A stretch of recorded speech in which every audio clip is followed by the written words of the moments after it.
For today's video, ito na naman tayo sa ating video na hindi naman pinapanood. Oh no!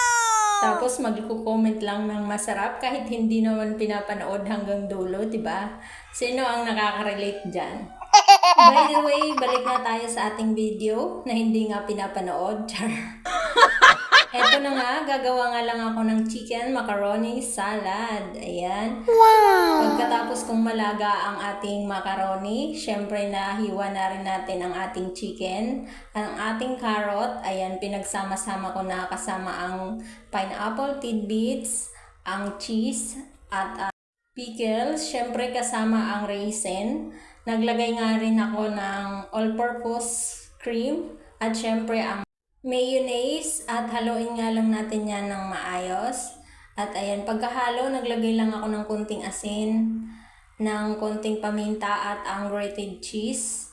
Haluin ulit natin ng maayos. Yummy! Ayan, at naglagay din po ako ng konting condense para hindi siya masyadong maasim. At pag nahalo na ng maayos, ayun na siya, pwede nang ilagay sa chiller. Para maging masarap, tulad nga ng comment mo,